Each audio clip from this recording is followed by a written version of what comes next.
We're going to move on now into the shoulder in work. And there's 4 variations of the shoulder in work. You have counter shoulder in going down the rail, you have shoulder in on the circle, you have shoulder in down the rail, and then you have counter shoulder in on the circle. So each one of those has a little bit more difficulty to it. And so I'm going to show you each one of counter shoulder ins going down the rail.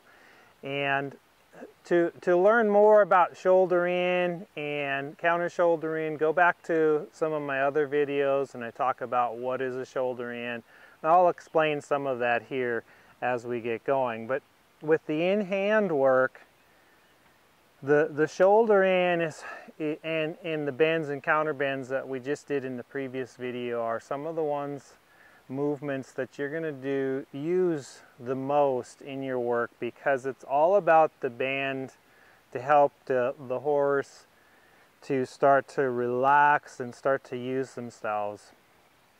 And the shoulder in and counter shoulder in starts to get the horse to start bending through the rib cage and starting to get a little lift in the horse's back. So the fun thing about the in-hand work is you can start to see this from the ground, where in the riding it's a little bit harder. It's more about feeling than it is seeing. So the counter shoulder in is we're just going to head off down the rail, and I'm between the horse and the rail.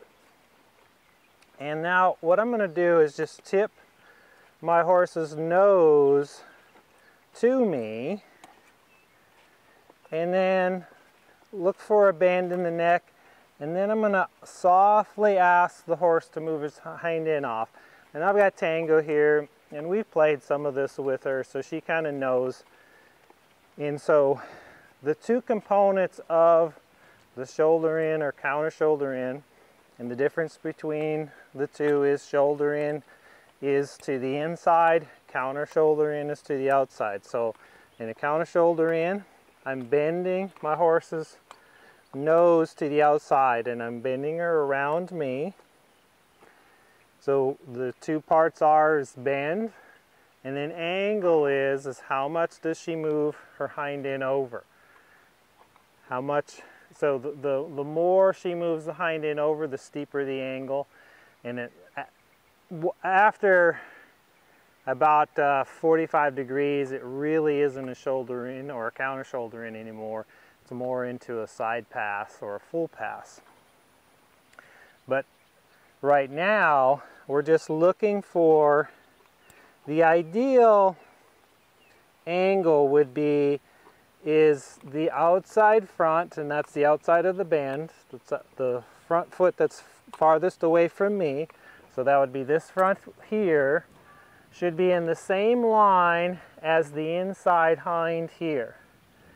So if there was a line going down the arena, I want the hind leg closest to me landing in the same line of travel as the outside front foot there.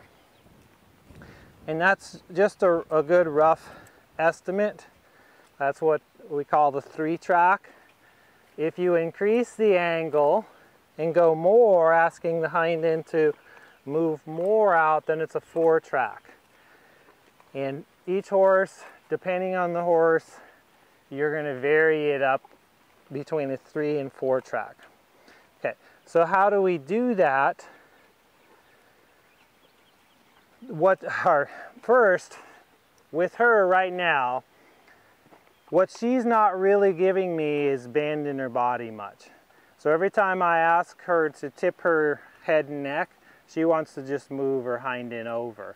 So she's not flexing through her rib cage. So I'm going to play with just some bends and counter bends first. Can I ask her to tip her head to me? So I want to get that first, and that's pretty nice. And she's staying relaxed and soft in my hand. Yeah, that's pretty nice there. Now, as I go across the arena here, I'll ask her to move her hind end over. And I'm going to do that with my whip here, is I'm just going to lay the whip onto her belly and to her hip and say, move your hind end over a little bit, move it out away from me. There. And if she doesn't, by me just laying it on, then I'm going to tap a little. I'm going to put a little rhythmic tap there. Yeah, that's nice. But I want to keep a connection with the outside rein. So this is the rein that's on the shoulder. If I don't have a feel there, I'm not going to be able to control the energy. I'm not going to get the lift in the horse's back. So if I come to a halt here in a counter shoulder in position and come down, halt. So ideally I don't want her swinging that hind end over more. See, every time we stop she wants to swing it out a little bit too far. There. So we've got the bend, and then we've got the angle, and the angle is moving the hind end over, and so the outside or the inside hind here starts to step up underneath the horse's body. The more the horse steps up underneath the body, the more it picks the back up, lifts the back up, and gets the bend, the arc. But if you don't have an outside rein there to hold that feel, you're not going to get the lift. They're just going to leak out the shoulder. So the outside rein is really important to have a feel there. So I'm holding that, bringing my hand down more on the shoulder there. And then I have where I can either be attached, the inside hand I can either be connected to the bridle. Sometimes, usually in the beginning when you first start, that's the best place. But then as the horse gets better, you can just start to lengthen out down the rein there. So I'm going to ask the horse to step forward, step into that shoulder in. So I keep a connection with the outside rein. She's real soft there.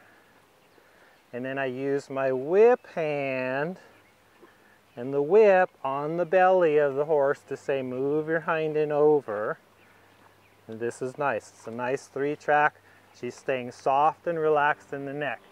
And that, just like in the bends and the counter bends, we want our horse to stay long in the neck. We don't want them contracting up. If they're contracting, then you let them stretch out, lengthen out, or you might just need to keep them in the shoulder in longer until they do want to lengthen out. So again, I get the bend, ask for the hind end to move off, but not the shoulder.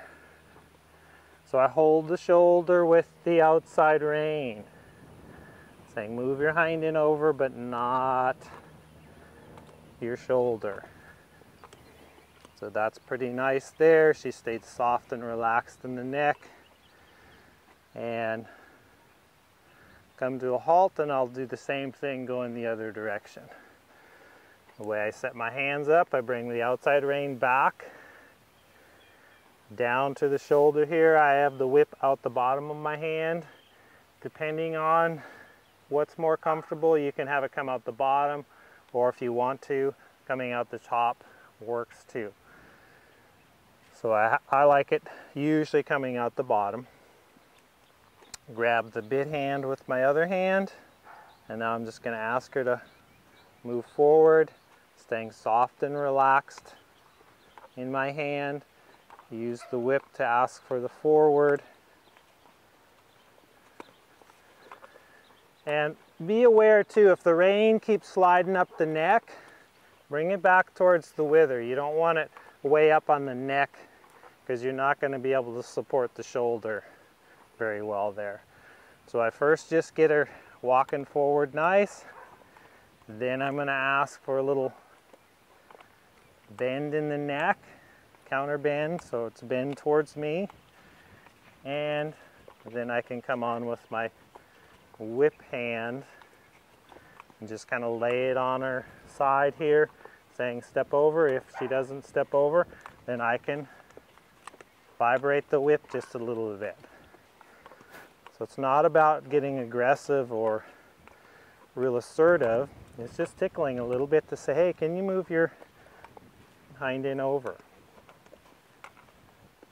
Nice. See, that's real nice there. So I'm connecting the outside rein into the inside hind leg. So as she steps up with the inside hind leg, I can feel that in my outside rein. I'm capturing the energy, the power that she steps up underneath with. I'm capturing that with the outside rein, holding that, because if I let it too long, if I let her flatten out, she's either going to drift out or she's just going to go straight ahead, and she doesn't lift up underneath. And that's really what the shoulder in and counter shoulder in does. So like here, if I drop and she's holding it, what you're oftentimes going to find, as soon as you lose this rein here, they're going to start drifting in.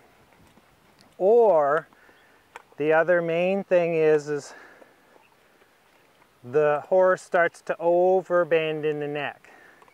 So they'll really flex here in the neck, but they're not bending through their rib cage and they're not lifting up in the rib cage. So you really want to make sure there's not a lot of bend, maybe 10 degrees or so in the bend in the head and neck, and then you hold it with the outside rein, and then you're saying, okay, now step up and underneath. Get your angle. Move the hind end away from you a bit and get that stepping up and underneath there into that posture there. And again, so when we halt, she's still kind of shifting around. Eventually she'll get to where when I ask to halt, she'll just stop and stand. And oftentimes when they're shifting the hind end like that, and I'll show you that in the next video of doing the shoulder ends down the rail. So here, this one's counter shoulder in down the rail. And if we do shoulder in down the rail will help support the hind end from tipping out. So that's your counter shoulder in down the rail.